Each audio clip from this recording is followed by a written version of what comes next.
Max Verstappen will start on pole at the Canadian Grand Prix after a dramatic qualifying session in wet conditions that saw Sergio Perez and Charles Leclerc make early exits once again. On the weekend, Red Bull can claim their 100th F1 win and Verstappen can match Ayrton Senna's victory tally of 41. The World Championship leader will start from pole position after making the most of being first out on track in Q3 as the rain intensified, setting a best lap time of 1:25.858. Verstappen will be joined on the front row by Nico Hülkenberg after the Haas driver managed to complete a lap better than Fernando Alonso's first Q3 effort just before the red flag was thrown after Oscar Piastri shunted in the wall.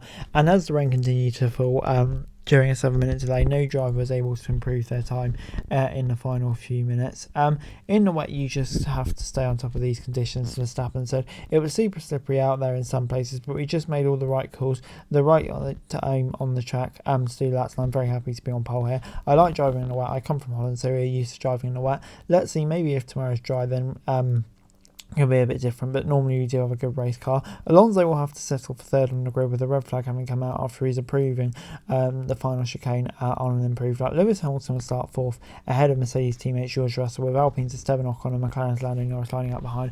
Carlos Sainz will start eighth, but the Ferrari driver was later handed a free-place grid penalty for impeding Pig as in Q1, dropping into 11th. The Alpine driver had to take the runoff area at the final chicane after narrow avoiding a high-speed crash as the cars backed up towards the end of the season. Carlos did the worst job possible to stay completely on the racing line, was what Gasly said after the qualifying. For me, that's completely unacceptable and unfair. I have no words to explain what happened. Ferrari Charles Leclerc and Red Bull Sergio Perez went absent for the top 10 shootout for the second race running after they were unable to make the track make the most of a drying track during Q2. Leclerc will line up 10th and promoted one position by Sainz's penalty, while Perez will start 12th. Alex Albon has topped Q2 after being the first driver to move on to soft tyres, but was unable to set a final lap time and won line-up nights behind Piastri. This could be further changes to the order, with Hülkenberg under investigation for a red flag infringement, along with Lance Stroll, who's since picked up a free-place grid penalty. After the track had dried out enough for slick tyres in Q2, the rain at the end of that segment had intensified by the time Q3 began. Verstappen was the first to take to the track in the top 10 shootout and posted a time of 1:27.059, with Alonso getting within a quarter of a second with his opening effort. Verstappen was still able to find improvement on his next effort to set the pole time. Alonso was also improving through the final sector when the red flag was deployed as Piastri spun at turn 7, damaging the rear of his McLaren. Instead, it will be Hülkenberg who will line up alongside Verstappen. The experienced German back in F1 after 3 years absence, putting a fine lap to put Haas their first ever front row start. That was a bit unexpected, but I'm very happy and proud. It was super smooth, so very happy, Hülkenberg said. First row is nice. Let's see how long we can keep that. A dry race will be very different. I just want to go out there, race as hard as I can, and hopefully and come home with a nice result. And yeah, what a job he did.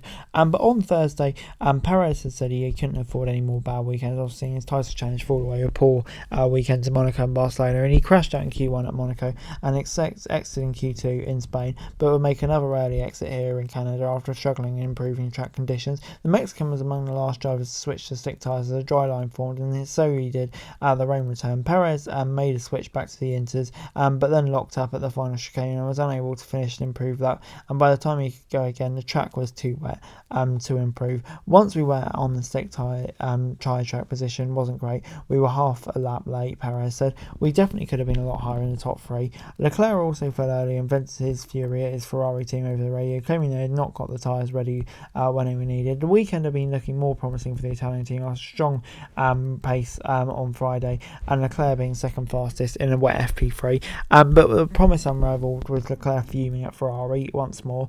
When the track is so dry and we are staying out on Inters, we are not making our life any easier, he said. We will discuss what the team but it's not the first time it's happened. We are quite often on the wrong side of those decisions in these tricky situations. I had a clearer opinion and we went for something opposite. Home favourite Stroll was another early exit, with the Canadian spinning his Aston Martin, damaging the front wing and resulting in a pit stop, cruising essential time as the rain returned. But Albon, the star of the second period, having immediately gone on soft tyres, set the fastest time in that segment.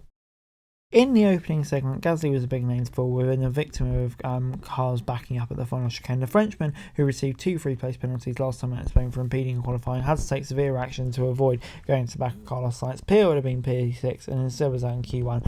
Alpine team principal Otmar Zafnauer told Sky Hamilton and Stroll also had close coming together at the hairpin, with the Mercedes driver almost turning in on the Aston Martin, but both were in a slow lap. So yeah, no investigation was needed there, as you know what I mean. that's the rundown. But yeah, before I go, let me run you through the final qualifying classification. Max Verstappen, P1. Yeah, what a job from him. Master conditioning on 1.2 seconds. Probably maybe been lucky that Alonso didn't get the last lap in, but yeah, dominant in those conditions again. And just unbelievable performance. But Hulkenberg, my style of qualifying, no idea where it came from, but just an incredible drive from him. And yeah, probably won't be able to maintain it tomorrow, but still hope for a very good race for him. Alonso P3, made amazing conditions again, really strong performance, and yeah, should be a great battle between him and Mercedes behind, who I think will be pretty pleased with their qualifying position. And for P2 tomorrow, presuming Perez can't come through. Ocon 6, really getting the march over Gasly at the moment, despite Gasly being unlucky together today, so he'll be pleased. Norris 9th, Piastri, Norris 7th, Piastri 9th. I think they'll be pleased with that. Good opportunity to get some points tomorrow. Same with Albon, great job from him. Just a shame about Q3 for him. But yeah, great job. And then you got Carlos Sainz and Charles Leclerc, Perez, Stroll. Yeah, just such disappointing day for them. Well, you see the top four being top five, even being pretty consistent. Yeah, they're kind of faltering at the moment. So disappointing for all of them. They should be much higher at the grid. Magnussen as well, you could say the same with Hulkenberg all the way up there. Then you got Bottas 15th. I don't know, improved performance compared to Zhou, but yeah, still not where Alfa Romeo needs to be. Similar story for AlphaTauri, really. On the days where you feel like you could make a big difference in a way, it just didn't come off. Gasly will be frustrated, furious with what happened, and obviously bitterly disappointed. And Logan Sargent, in the Williams, disappointing 19th. And when you kind of see the pace that Alex Albon have, yeah, it was just a disappointing performance from him. And yeah, unfortunately, it kind of seems like the gap is widening, if anything, really. So yeah, disappointing for him. But anyway, guys, that's it for you. Thanks so much for watching daily wrestling news, and subscribe to the channel is going to be greatly appreciated. Thanks very much for watching. Peace out.